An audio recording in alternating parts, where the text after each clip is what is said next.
So here, let's finish this one up, and then we'll do this one, and then I'll let us out of here. I want to leave a little bit early. I got a 9 o'clock meeting. So what goes in place of x for this equation?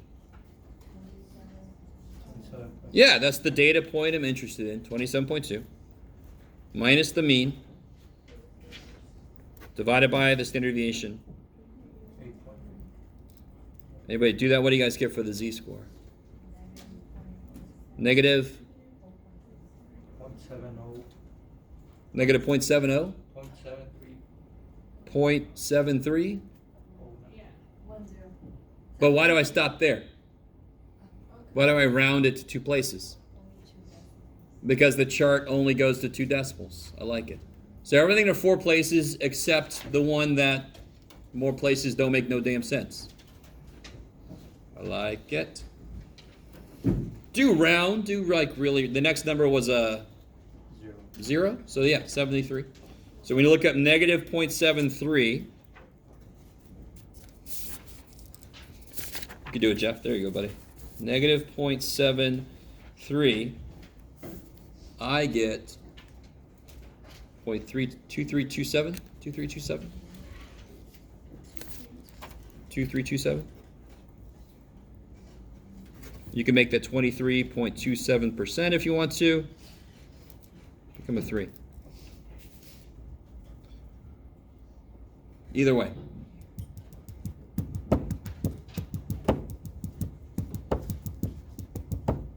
Okay, I like it. And this one is the same exact way. Here's 53. I want more than 53 minutes. That sucks for this person. Yes, sorry. Can I do 3 or B instead? Yeah, sure. I want you to realize 3 is exactly like this one.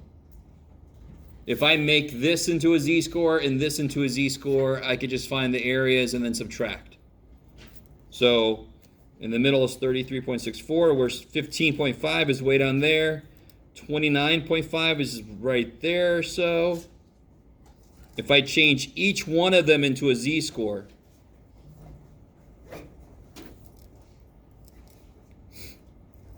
I really want you guys, and if I do the same thing with the other number, it'll be just like this. The only difference between this problem and this problem is this one started off as z-scores already. This one, I make them into z-scores, and then it's the same idea.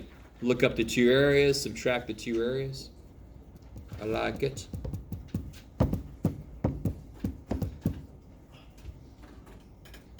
I love you guys. So let's finish this one up next time. And again, how long have we worked with this? Barely at all. So you got to let it sink in.